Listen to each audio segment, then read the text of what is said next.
तो ये बात है 28 अप्रैल 2003 की। राज्य था राजस्थान। वहाँ का एक छोटा गांव है जशवंतपुरा। जशवंतपुरा के पास में ही एक तालाब था। गांव वालों को वहाँ सुबह के टाइम एक इंसानी खोपड़ी मिलती है, वो भी जली हुई। गांव वाले आते हैं, उस खोपड़ी को देखते हैं और उसके बाद उस खोपड़ी का धड़ ढूंढने की कोशिश करते हैं। गांव वाले आसपास ढूंढते हैं तो उन्हें पता चलता है कि पास में ही एक आदमी के कुएं में एक बॉडी पड़ी हुई है जो कपड़ों से ढकी हुई है। गांव वालों को शक हो जाता है कि हो ना हो ये बॉडी शायद इसी शरीर जो ये सर मिला है इसी की होगी, और इस बॉडी को इस कुएं से निकालना बहुत ज़रूरी है क्योंकि ये पानी को दूषित कर देगी और जो पूरा का पूरा इलाका है वो इससे गंदा हो जाएगा। इसके बाद जो गांव वाले होते हैं वो पुलिस वालों को बुलाते हैं। आनंद फानंद में पुलिस आती है और उस बॉडी को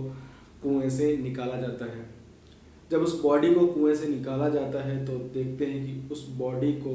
एक चद्दर में लपेट के रखा होता है और बॉडी के ऊपर कोई कपड़े नहीं होते हैं। वो पूरी बॉडी पूरी तरीके से नंगी होती है और उसे जलाने की कोशिश की गई होती है। पानी में पड़े रहने की वजह से जो बॉडी रहती है उसकी शरीर के जो अंदर के पार्ट होते हैं वो बाहर निकलने को हो रहे होते हैं, आते वगैरह बाहर आ रही होती है। इस चक्कर में जो पुलिस होती है वो थोड़ी और छानबीन करती है तो उन्हें आगे ही एक प्लास्टिक का बैग और एक जूट का बैग और साथ में ही कुछ कपड़े मिलते हैं जिनके ऊपर खून के धब्बे होते हैं। बॉडी की कंडीशन देख के पुलिस वाले समझ जाते हैं कि इस बॉडी को हम पहचान के लिए नहीं रख सकते हैं, हमें इसे जलाना पड़ेगा। बॉडी को ले जाया जाता है, उसके बाद उसका पोस्टमार्टम होता है और उसके बाद बॉडी को जला दिया जाता है। बॉडी देखने से समझ में आ रहा था कि यह बॉडी किसी अडल्ट की है, किसी बड़े व्यक्ति की है और किसी पुरुष की है। इसके बाद जो बॉडी होती है उसको जला दिया जाता है और अखबार में उसके बारे में इश्तिहार छाप दिया जाता है। पुलिस काफ़ी कोशिश करती है उस व्यक्ति के बारे में जानने की। उसे लगता है कि आसपास के थानों में किसी न किसी ने एक बड़े व्यक्ति की जो कि अडल्ट है उसकी मिसिंग रिपोर्ट ज़रूर लिखवाई होगी, लेकिन असल में ऐसा कुछ नहीं होता है। पुलिस को कोई खबर नहीं होती कि वो बॉडी किसकी है। वहीं दूसरी तरफ एशिया की सबसे बड़ी मार्बल मार्केट जो कि राजस्थान के किशनगढ़ में स्थित है, वहाँ पर पिछले कुछ दिनों से एक निधि शर्मा नाम की महिला अपने पति की जगह उसके दफ्तर में जा रही थी। निधि शर्मा की शादी भवानी शंकर शर्मा से होती है जो जिनका मार्बल का बहुत बड़ा बिजनेस होता है, लेकिन वो पिछले कुछ दिनों से लापता थे और उनकी पत्नी उनकी जगह दफ्तर में जा रही थी और कारोबार सारा संभाल रही थी। वहीं तीसरी तरफ जो भवानी शंकर शर्मा रहते हैं उनके पिता दुर्गा प्रसाद, वो ये देखते हैं कि उनका लड़का हर दूसरे तीसरे दिन उनको कॉल ज़रूर करता है, लेकिन पिछले 2-3 दिनों से वो अपने पिता को कॉल नहीं कर रहा है। इसके बाद जो दुर्गा प्रसाद होते हैं वो अपने बेटे को कॉल करते हैं, लेकिन बात नहीं हो पाती है। दुर्गा प्रसाद अपनी बहू मतलब निधि शर्मा को कॉल करते हैं और उनसे अपने बेटे के बारे में पूछते हैं। तो उनकी जो बहू रहती है वो बड़े ही बेरुखे अंदाज में उन्हें कॉल करके कहती है कि अगर आपको अपने लड़के के बारे में पता करना है तो आप यहाँ दफ्तर में आ सकते हैं, घर पर आने की आपको कोई ज़रूरत नहीं है, आपका हमारा कुछ ऐसा रिश्ता है नहीं। इसके बाद जो इस बेरुखी के अंदाज में जो निधि शर्मा अपने ससुर से बात करती है तो दुर्गा प्रसाद को लगता है कि हो ना हो कुछ तो दाल में काला है, शायद इन दोनों में लड़ाई झगड़ा हो गया है और मेरे बेटे को कुछ हो गया है। इसके बाद जो दुर्गा प्रसाद होते हैं वो अपने गांव वालों से मदद मांगते हैं और कहते हैं, दुर्गा प्रसाद अपने आसपास के लोगों को और अपने रिश्तेदारों को अपने बेटे के बारे में पता लगाने के लिए कहते हैं, लेकिन अफसोस कि उनके रिश्तेदारों को या फिर उनके आसपास रहने वाले को भी जो उनका बेटा रहता है भवानी शंकर शर्मा उसके बारे में कुछ पता नहीं चलता है। जो दुर्गा प्रसाद रहते हैं उन्हें न्यूज़पेपर पढ़ने का बहुत शौक़ रहता है। वो हर रोज़ न्यूज़पेपर पढ़ा करते थे। 4 मई की सुबह जब वो न्यूज़पेपर पढ़ते हैं तो न्यूज़पेपर के फ्रंट पेज पे ही उन्हें एक न्यूज़ मिलती है कि राजस्थान की साबर पुलिस को एक लाश मिली है जिसकी खोपड़ी जो है जली हुई है और उस खोपड़ी की लेफ्ट साइड की जो आंख होती है उसके नीचे एक स्टील का वायर मिला है, स्टील का तार मिला है। बस इतना सुनने के बाद जो दुर्गा प्रसाद रहते हैं उनके हाथ पैर फूल जाते हैं, उन्हें डर लगता है कि कहीं ये लाश उनके बेटे की तो नहीं है। इसके बाद वो फ़ौरन ही पुलिस स्टेशन जाते हैं और अपनी बहू जो निधि शर्मा रहती है उसको भी इत्तला कर देते हैं। इधर निधि शर्मा पुलिस स्टेशन पहुंचती है, उधर दुर्गा प्रसाद पुलिस स्टेशन पहुंचते हैं और इसके बाद फिर जो दुर्गा प्रसाद है वो पूछते हैं उस लाश के बारे में। तो पुलिस वाले कहते हैं कि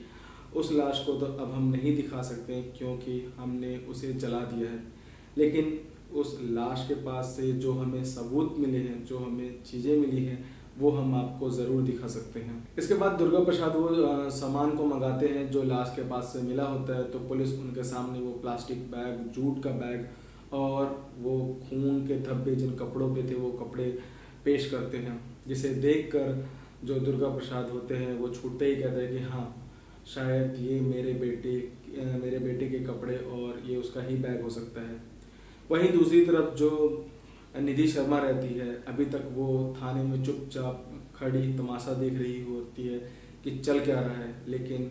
अचानक ही फिर वो जोरों शोरों से रोने लग जाती है, रोने का ढोंग करने लग जाती है और चिल्ला चिल्ला के बोलने लग जाती है कि हाँ, ये जो जूट का बैग और कपड़े हैं ये मेरे पति के हैं। वो जॉब पे गए थे लेकिन उसके बाद से वापस नहीं आए और अब ये उनके कपड़ों की ऐसी हालत है। पुलिस वाले उस औरत की जो एक्टिंग थी, वो जो ओवर एक्टिंग कर रही थी, उसके हाव भाव को देख के समझ जाते हैं कि ये ढोंग कर रही है, लेकिन उनके पास कोई पुख्ता सबूत नहीं होते हैं और ना ही ये प्रूफ होता है उन कपड़ों से कि ये उनके बेटे की ही लाश थी। पुलिस वाले दुर्गा प्रसाद से बोलते हैं कि मान लेता हूँ कि ये कपड़े आपके हैं, लेकिन इससे ये प्रूफ नहीं हो जाता कि वो जो लाश थी वो आपके बेटे की थी। दुर्गा प्रसाद कहते हैं कि आपने जो इश्तिहार दिया है, जो आपने खबर दी है, उसमें ये लिखा है कि जो वो बॉडी थी उसके जो सर की लेफ्ट आंख में जो एक स्टील का वायर मिला है और जो मेरा बेटा था उसके भी लेफ्ट आंख के नीचे स्टील का वायर था जिसे गाल की हड्डियों से आंख तक जोड़ा गया था। पुलिस वाले बोलते हैं कि ऐसा ऑपरेशन तो बहुत लोगों के साथ इंडिया में हो चुका है। तो दुर्गा प्रसाद कहते हैं कि ये जो ऑपरेशन था वो सिर्फ एक ही डॉक्टर कर सकता है इंडिया में। इसके बाद जो पुलिस वाले होते हैं उस डॉक्टर को कॉल करते हैं और पूछते हैं। डॉक्टर बताता है कि 11 साल पहले जो भवानी शंकर था उनका एक्सीडेंट हो गया था और जो ऑपरेशन था उस डॉक्टर ने किया था और डॉक्टर कहता है कि इस तरह का जो ऑपरेशन है पूरे इंडिया में सिर्फ मैं ही करता हूँ और राजस्थान में मैंने सिर्फ अभी तक का 3 लोगों का ऑपरेशन किया है। इसके बाद जो पुलिस रहती है वो तीनों लोगों का कांटेक्ट लेती है और तीनों लोगों से कांटेक्ट करने की कोशिश करती है, जिसमें से जो 2 लोग होते हैं उनका तो पता चल जाता है, लेकिन जो तीसरा व्यक्ति रहता है वो अभी भी लापता होता है और वो तीसरा व्यक्ति होता है भवानी शंकर शर्मा। जिसके बाद पुलिस को कंफर्म हो जाता है कि ये जो लाश थी वो भवानी शंकर शर्मा की थी। पुलिस को कंफर्म तो हो जाता है, लेकिन सवाल ये था कि आखिरकार इसे मारा तो किसने मारा और इतनी बुरी तरीके से क्यों मारा, जिसकी आधी बॉडी उसकी खोपड़ी जला दी और आधी बॉडी को पानी में यूँ डाल दिया। पुलिस वालों को ये तो कंफर्म हो गया कि वो जो बॉडी है वो भवानी शंकर शर्मा की है, लेकिन सवाल अब ये था कि आखिर किसने उसे मारा और क्यों मारा और इतनी बुरी तरीके से कि उसकी जो बॉडी है उसके धड़ को अलग करके उसके सर को जला दिया। पुलिस वालों को उसकी पत्नी के ऊपर शक था, लेकिन पुलिस वालों के पास सबूत नहीं थे और शक ये भी था कि अकेली पत्नी तो ऐसा नहीं कर सकती। इसके बाद जो पुलिस है वो तहकीकात शुरू करती है। वो भवानी शंकर के परिवार वालों से भी पूछती है और निधि शर्मा के परिवार वालों से भी पूछती है। पुलिस को जांच पड़ताल में पता लगता है कि दोनों ही परिवार एक दूसरे के ऊपर इल्ज़ाम लगाते हैं और दोनों ही परिवार में आपस में बनती नहीं थी और जो भवानी शर्मा और जो निधि शर्मा थी ये दोनों ही तलाक लेना चाहते थे और जिसमें से जो भवानी शर्मा था वो कोशिश कर रहा था अपने परिवार को जोड़े रखने की। पुलिस वाले तहकीकात करते हैं तो तहकीकात में उन्हें जो भवानी शर्मा रहता है उसकी डायरी के कुछ पेज भी मिलते हैं, जिसके बारे में मैं आगे आपको बताऊंगा कि उसमें क्या लिखा हुआ था। पुलिस वालों को पता चलता है कि जब भवानी शर्मा और निधि शर्मा की लड़ाई होती थी आपस में, तो उनका जो साला है, जो निधि शर्मा का भाई है, वो अक्सर बीच में आता था और वो अपने जीजा को डराता धमकाता था और समझाता भी था अलग अलग तरीके से। तो पुलिस जो है वो भवानी शर्मा के साले को, मतलब निधि शर्मा के भाई को लेके आती है और उससे पूछताछ करती है। पुलिस की पूछताछ में उसे कुछ मिलता नहीं है, वो गोल मोल जवाब देता है और सही से जवाब देता नहीं है, जिसके बाद पुलिस दोनों ही भाई बहन को सामने बैठाती है, अपने पास सामने बैठा के अपने तरीके से पूछती है और पुलिस कह देती है अगर तुमने सच सच नहीं कबूला तो तुम्हारे भाई का जो हाल होगा वो तुम खुद देख लेना। इस तरह की धमकियों के बाद जब पुलिस अपने तरीके से पूछताछ करती है तो जो निधि शर्मा रहती है वो डर जाती है और इसके बाद वो अपना सच कबूल देती है। वो पुलिस को बताती है कि हाँ, मैंने ही अपने पति भवानी शंकर शर्मा को मरवाया था। पुलिस ये तो समझ गई थी कि मरवाया था, अब पुलिस इसके पीछे का कारण जानना चाहती थी कि क्यों उसने अपने पति को मरवाया। निधि शर्मा पुलिस को बताती है कि उसे अपने पति के ऊपर शक था, क्योंकि वो बार बार मुंबई जाता था और उसे ऐसा लगता था कि मुंबई में वो उसका किसी दूसरी औरत के साथ चक्कर चल रहा है। उसे इस बात का शक था और दूसरा उसे ये भी शक था कि जो भवानी शंकर शर्मा था वो अपने परिवार से ज़्यादा ही जुड़ा रहता था। वो अपने परिवार वालों की तरफ ज़्यादा ध्यान देता था, अपना मेरी तरफ और दोनों बच्चों की तरफ ज़्यादा ध्यान नहीं देता था और उसे डर लगा रहता था कि फ्यूचर में, भविष्य में ये जो इतना बड़ा मार्बल का बिजनेस है वो कहीं अपने परिवार को ना दे दे, मुझे मेरे बच्चों को ना देकर वो कहीं अपने परिवार को ना दे दे। उसे इन सब का डर था और शक भी था, इस वजह से उसने उसे मरवा दिया। लेकिन जो पुलिस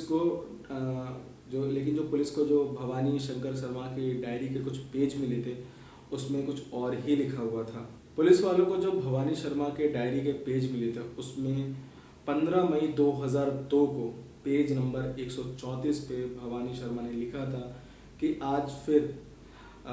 शिवानी शर्मा मतलब मेरी पत्नी ने मुझसे तलाक मांगा और जब मैंने उसको मना किया तो वो घर छोड़ के जाने लगी और जब मैंने उसे रोकने की कोशिश की तो उसने पलटकर मेरे ऊपर वार करने की कोशिश की। इसके बाद मैंने झूठी तसल्ली देकर उसके सामने ही कोर्ट का नंबर मिलाया और बात करने का नाटक करने लग गया। मुझे पता था कि जो कोर्ट है वो 1 बजे बंद हो जाता है, तो इसी वजह से मैंने कोशिश की कि 1 बजे तक का मैं उसको उलझाए रखूं जिससे ये तलाक ना हो। इसके बाद जब 1 बजा तो मैं अपनी पत्नी को लेके कोर्ट गया जहाँ पर कोर्ट बंद हो गया था, लेकिन इसके बावजूद मेरी पत्नी ने वकील से मिलने की जिद की। इसके बाद हम वकील के पास गए, वकील ने हम दोनों को ही समझाया लेकिन मेरी पत्नी फिर भी नहीं समझी और वो अपनी बाइक पर बैठकर जयपुर चली गई। इसके बाद से उसका मुझे कुछ पता नहीं चला। जो पुलिस वालों को डायरी के पेज मिले थे उसमें एक और पेज मिला जिसमें 20 मई को 2002 को पेज नंबर 139 पे भवानी शर्मा लिखते हैं कि उसकी पत्नी ने धमकाया कि तुम मेरे परिवार को मेरे इस स्वभाव के बारे में क्यों बता रहे हो, तुम्हें नहीं बताना है और साथ ही साथ तुम्हें अपने जो दफ्तर है वहाँ से सारे कर्मचारियों को हटा देना है क्योंकि वो मेरे लिए और मेरे बच्चों के लिए खाना नहीं बनाते हैं। और साथ ही साथ में भवानी शंकर ने यह भी लिखा कि मुझे शक होता है कि मेरी पत्नी शायद मुझे मारने की कोशिश कर रही है, क्योंकि वो जब खाना बनाती है उसमें कुछ ना कुछ मिलाती है जिसे खाकर मेरी जुबान लड़खड़ाने लग जाती है। तो डायरी के मिले पन्नों से साफ पता चल रहा था कि जो भवानी शर्मा था वो अपने परिवार को जोड़ने की कोशिश कर रहा था, वो बिल्कुल भी तलाक नहीं चाहता था। अब सवाल ये था कि जो निधि शर्मा थी उसने आखिरकार मरवाया कैसे, क्योंकि अकेले तो उसके लिए पॉसिबल नहीं था इतने बड़े इंसान को मार पाना। तो निधि शर्मा जो थी वो पुलिस को बताती है कि जो उसका कत्ल है, उसके कत्ल में उसका ही ड्राइवर, भवानी शर्मा का ही ड्राइवर और उनका पड़ोसी जो बहुत अच्छा खासा पड़ोसी था बचपन से रहने वाला, वो दोनों ही शामिल थे। निधि शर्मा ने ड्राइवर को लालच दिया कि अगर तुमने मेरी मदद करी इसे मरवाने में तो वो जो बोलेरो गाड़ी है वो तुम्हें दे दी जाएगी, साथ ही साथ तुम्हें मोटा पैसा दिया जाएगा और जो बिज़नेस होता है उसमें से भी कुछ हिस्सा तुमको मिलता रहेगा। वहीं दूसरी तरफ जो उनका पड़ोसी था उनको भी लालच दिया गया था कि तुम्हारे ऊपर जो हमारा कर्जा है वो माफ़ कर दिया जाएगा और साथ ही साथ तुम्हें भी जो बिज़नेस चल रहा है उसमें से कुछ हिस्सा दिया जाएगा। इस तरह लालच दे के उन दोनों ने ही उसे निधि शर्मा ने उन दोनों को ही मिला लिया था। एक रोज़ जब भवानी शर्मा वापस आते हैं अपने काम से तो निधि शर्मा उनके खाने में नींद की दवा मिला देती है और दवा का असर होने के बाद जो निधि शर्मा रहती है उसका ड्राइवर और उनका पड़ोसी मिलकर उसका कत्ल कर देते हैं, उसकी गर्दन को काट दिया जाता है और जिसके बाद जो निधि शर्मा रहती है वो उसके सर को जो घर के किचन का जो गैस होता है उस पर भूंज देती है, उस पर उसको पूरी तरीके से जला देती है जिससे लोगों को इसके बारे में पता न चले। तो वहीं दूसरी तरफ उसकी बॉडी को भी जलाने की कोशिश करते हैं लेकिन वो पॉसिबल हो नहीं पाता है। इसके बाद ये बॉडी को लेकर जाते हैं और उसको कहीं फेंकने की या फिर गाड़ने की कोशिश करते हैं और लेकिन जब ये उस बॉडी को ठिकाने लगाने जाते हैं तो वहीं रात में ही बताते हैं कि जो पुलिस की पीसीआर होती है वो घूमती रहती है, तो उसे देखकर ये डर जाते हैं और उस डर की ही वजह से ये उस बॉडी को उस कुएं में फेंक देते हैं और उस मुंडी को उस तालाब में फेंक देते हैं। असल में इनका जो प्लान रहता है यही रहता है कि बॉडी को पूरी तरीके से जला दें ताकि किसी को पता ना चले, लेकिन वो जो स्टील का वायर था जो उन्हें खोपड़ी से मिलता है पोस्टमार्टम के दौरान, उसकी वजह से ये सारा भंडा फूट जाता है। इसके बाद जो पुलिस रहती है इनके ऊपर चार्जेस लगाती है और इनको जो है सज़ा मिलती है, लेकिन बताते हैं कि जब सज़ा पूरी हो जाती है उसके बाद भी जो निधि शर्मा रहती है वो अपने ही पति के जो धन दौलत रहती है उसमें अपना आधा हिस्सा मांगती है, जो उसका बिजनेस रहता है उसमें आधा हिस्सा मांगती है। लेकिन वहीं दूसरी तरफ जो बच्चे हैं बता रहे हैं कि वो आज के भी टाइम में अपने बाप के कातिल मतलब अपनी माँ के खिलाफ कोर्ट में केस लड़ रहे हैं। अब देखते हैं कि जो निधि शर्मा है वो ये केस जीतती है कि वो बच्चे जीतते हैं जिन्होंने अपना बाप खोया और उनकी खुद की ही माँ ने उन्हें मरवाया। तो ये थी आज की सच्ची घटना। आप लोगों को कैसी लगी कमेंट सेक्शन में ज़रूर बताइएगा और इसी तरह की वीडियो से जुड़े रहने के लिए हमारे चैनल को ज़रूर सब्सक्राइब कीजिएगा।